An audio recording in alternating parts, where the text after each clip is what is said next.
ladies and gentlemen, Munciana Courtside. Show 11 getting towards the end.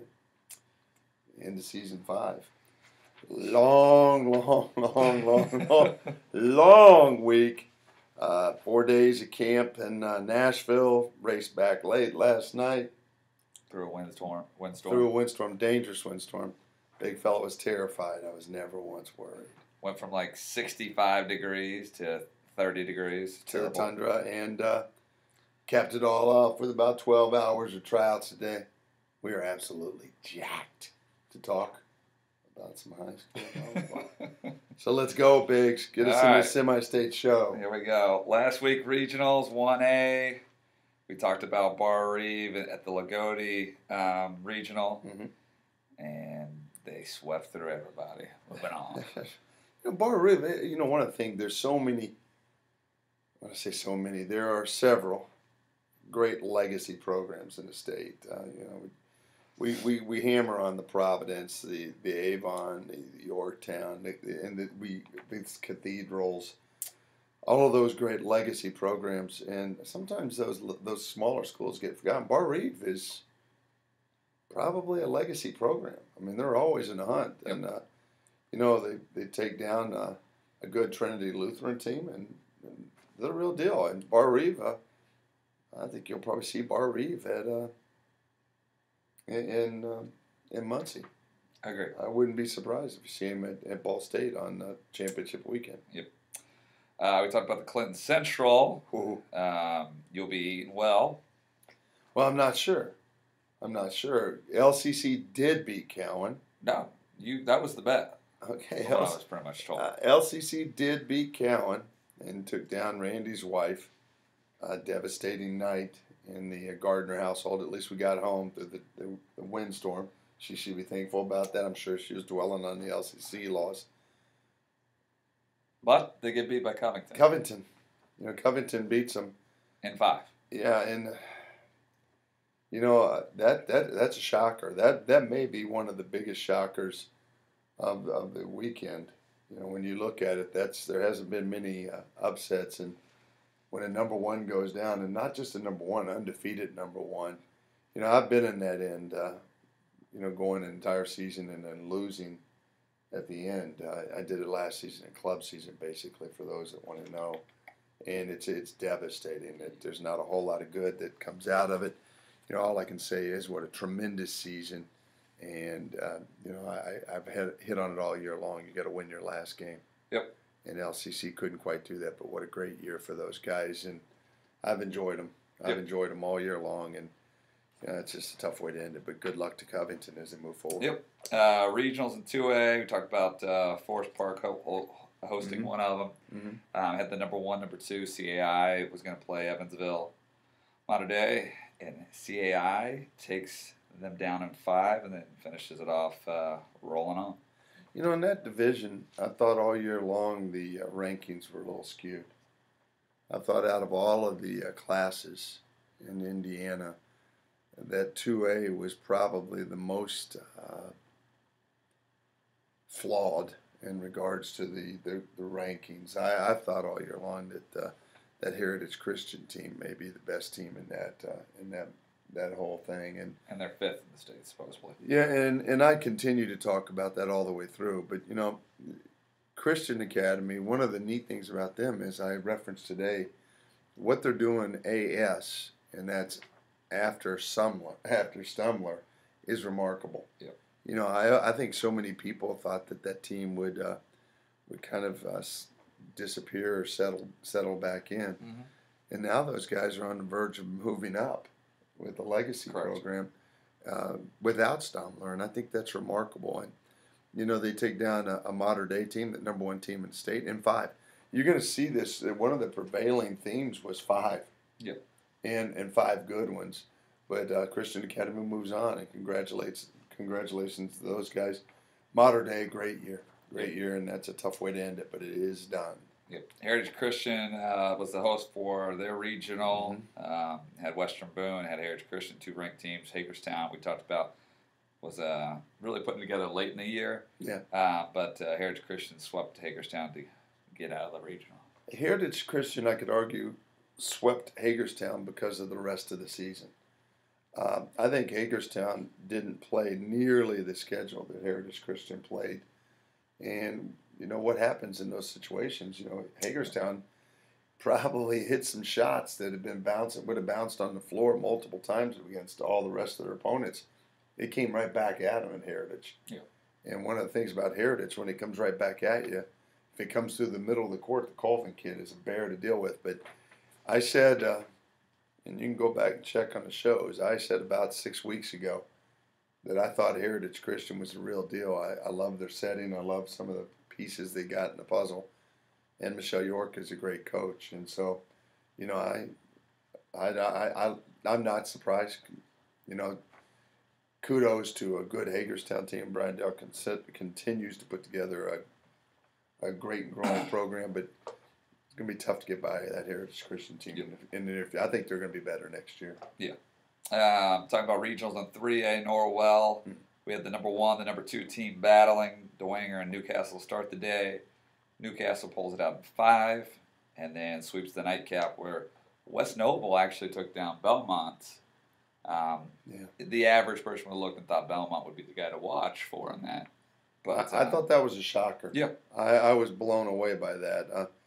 You know, I'm not sure. West Noble has a couple of matchup issues. You know, got a young lady going to Purdue that can flat out get after it, and evidently that was the matchup issue that felled the Belmont squad. Dwenger Newcastle, a war just as we advertised. You know, and in 15-13, set 5, you know, Newcastle battled the whole time. And, you know, the folks from Newcastle, the coaches, and we see them on a daily basis, had nothing but good things to say about the Dwenger offensive attack. You know, a dynamite middle, a solid right, a solid left. And Dwenger, I said all year long, was the real deal in the Summit City up in Fort Wayne. And, you know, they held true. They held true. And I think for really, to be honest, the second year in a row, Newcastle's toughest task so far has been Dwenger. Yep.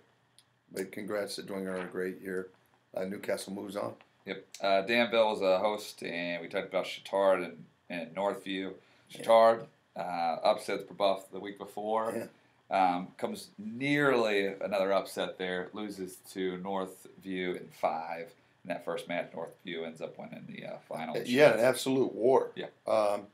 They split 1 and 2, kind of big scores, 25-16, 16-25-ish, that magnitude. Then it goes something like 27-25, 34-32, and 17-15. Every game after that goes extras, and they're all down to the wire. You know, that's Chittard. I was anxious to watch them. They're gritty, man. They would just play hard. Northview, probably a little too athletic, and that's going to be. You were shocked about it a couple years ago when you saw them at the state finals, and great athletes, great athletes, great coaching.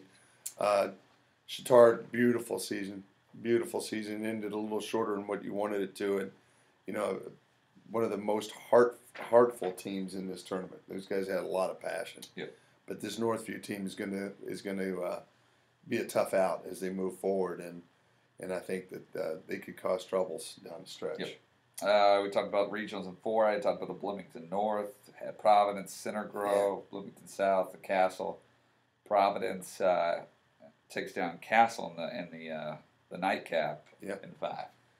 Probably the most games Providence has ever played in a regional. Correct. You know, they got stretched. They had to play 4 against Center Grove. They went 15-13 in the 5th with Castle. Castle. We talked about Dark Horse. Yeah, once again, we brought those guys up a while back, and then next thing you know, Prep's got them in the top 100. Max has got them in the top 100. They're good, man. Anytime you take a Providence team 5, you're the real deal. And that Castle team, you know, only regret I had, I was 1 week away from being able to see them. I was really hoping to see that team. They must have been real. Yep. But Providence wins, and you know, sometimes some of these legacy teams and legend teams. Coach Shondell used to always say at Ball State that the Ball State uniform was worth 5 points before you even stepped on the floor, just because of the history and the legacy behind the program at that time. I think that Providence gets 3 or 4 or 5 points before the match even starts, just out of intimidation and out of respect for who they are. I know Yorktown does. Yep. I know people are walking in thinking that Yorktown. Same thing may be true for Avon. Same thing may be true for Newcastle at this point. Same thing may be true for a Bar Reef. Yep. And that comes into play at this time of the year. CAI. Who you are. Yeah, who you are and who you've been carries points. And Providence needed all they could get this weekend. Great season for Castle. I came out of nowhere in our eyes, but I'm sure the folks down there knew they had something special at the start. Good luck to Providence as they move forward. Yep. Noblesville hosted number 1, number 6, and number 7 at theirs. Yorktown took care of business in both straights, and Fishers took down Zionsville in the semifinals in straights as well. Yeah, and Yorktown sweeps it out. The Yorktown Fishers game was a little better than the score indicated. Yorktown extended game 1 and game 3, got out on big leads, and everybody made reference to the fact that Fishers fought. Yep. That they came back, and Fishers had them in set 2. I believe they were up 23-21, ended up losing 25-23. A couple of ill-timed service errors, but that's what Yorktown does to you. They force you to have to be better than what you may be capable of being. You've got to come up with the perfect shot, the perfect serve, and that doesn't really exist. Yep. You just got to you got to be the best version of you. And Fishers got caught up in trying to have to do too much, and Yorktown once again plays clean and keeps moving on. Yep. Courtside semi-state show. We talked about big semi-states coming up. Once again, the thing I really do like is they're doing different locations. So, like you see, Huntington North will be hosting the 1A North and the 3A North, which I think it's awesome when they kind of do one of those things. Mm-hmm. Anyway, the 1A North, you got Covington's going 27-7, playing Pioneer, which is 29-9. That'll be at 4 p.m. starts. And then the other half, the 1A South, is Bar Reef 32-5, playing Indianapolis Lutheran 14-20. I like it. Sounding like Chittard a few years ago. 4 p.m. on that start as well. The Indianapolis Lutheran's been good in the past. Yeah. But record-wise, I didn't even know that was a record, to be honest with you. That shocks me. That shocks me. Are we picking either one of these? We can just talk about them. Unless you wanted to pick. No. I think the North could be a shootout.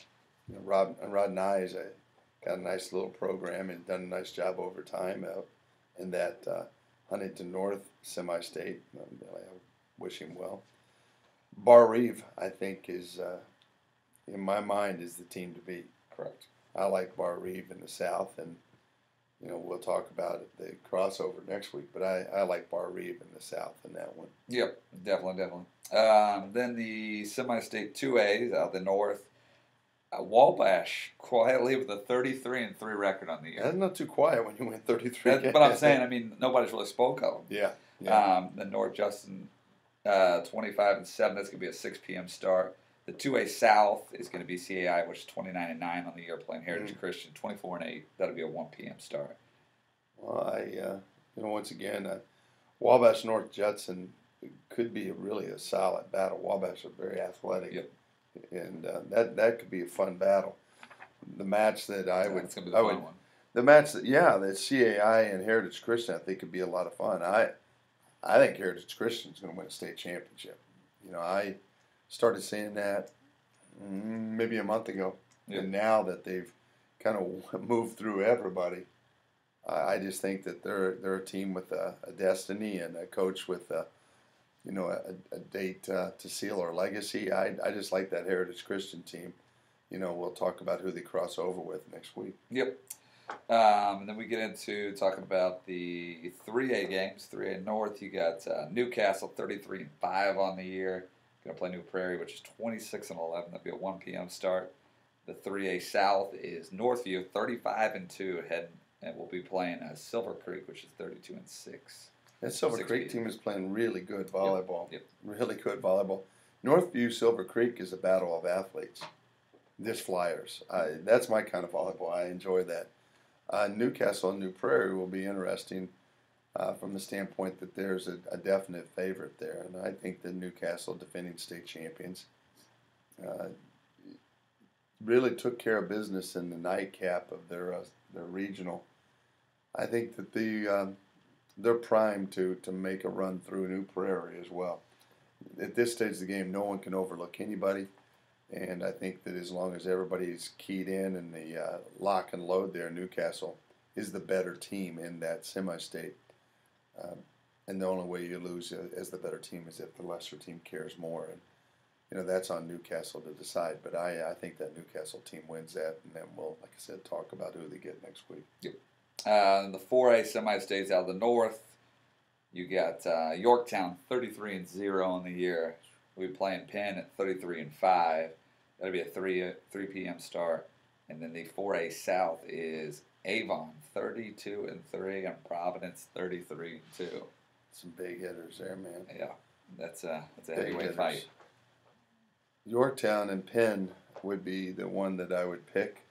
Avon and Providence I won't pick just because I don't know what I would do. Avon, scrappy, man. I love what they're doing. With that team, I think from a coaching standpoint, the serving strategy and the heart is really pretty immeasurable. They're good. Yeah. They play hard. Providence, I haven't had a chance to see, and they just seem to be a little up and down right now. Something seems to be missing. I'm not sure what it is, but that'll be a war because both of those teams know what it's like to be in a championship and don't want to give that up. And that's going to be a big, big deal. Yep. Yorktown Penn is the one I'll pick, and I like Penn. I love the middle. Penn's got a big middle. They can get after it. They play scrappy defense, as well coached as anybody. Lisa Pollock is a great coach and has done a wonderful job over time there. They've had an outstanding year at 33-5. Yep. It ends, and Yorktown sweeps them and keeps that. Yorktown's new streak is they haven't lost a set in the States now, correct? Correct. They swept everybody so far. Yeah, and so I will make this statement. I like the stern look there. They ain't losing a set the rest of the year. It's over. Shock it out. Well, a big fella. That's what happens when you get married. You get extremely confident. In a busy week. You get extremely confident. I don't know if that's 100% sure, but I can tell you that Yorktown is on a date with history too. I mean, these guys have had just a remarkable season, and when you go through a season and you count the number of sets you lose on less than one hand, that's on a ring finger. Yeah, on a ring finger is pretty impressive. What are they now in sets? 99-1. Is that right? I don't know. 99-1. 99. Who's anybody else took a set from them? No. 99-1. I think it's right at 99-1. Probably a little less. That's 99% win percentage. I'll take it. With that said, a great week. A lot of good coaches left the tournament after this weekend, and so I think that I talked a little about Chris Dew and Craig Kroll and Brian Dale. A lot of the coaches that were in this thing, Whitney Stewart. The one thing you hate about this time of year is somebody's got to lose. I just, I want those guys to understand. Probably the most underestimated people in the business are coaches. They probably lose money coaching high school volleyball. When I was a college coach, I had somebody do my stats. I had somebody do the weight room. I had somebody set up the courts and clean things. I had people cleaning uniform. When I became a high school coach, I did all of those things. It is the most really underappreciated job in the world. And, I look at some of these coaches that are still going. It's still really, it's wonderful for them. It's wonderful for those guys still going because, the only thing you get out of it is watching your kids max out and become the best they can possibly be in. And hopefully you win. But a lot of guys don't get to. As we're going to see in about 2 weeks, there will only be 4 guys that will win their last game. And I want to make sure that before we're done with this show that we give kudos to all of those guys that coach. They're a special breed. And, thank you for your time and what you do. You're best volleyball state in the country. Yeah. And it's really because of you guys. But good luck to the teams playing. Congratulations to those that are no longer, because you did a wonderful job and you changed somebody's life somewhere along the way in a positive way. And we'll see you next week. Good luck. Be good sports fans.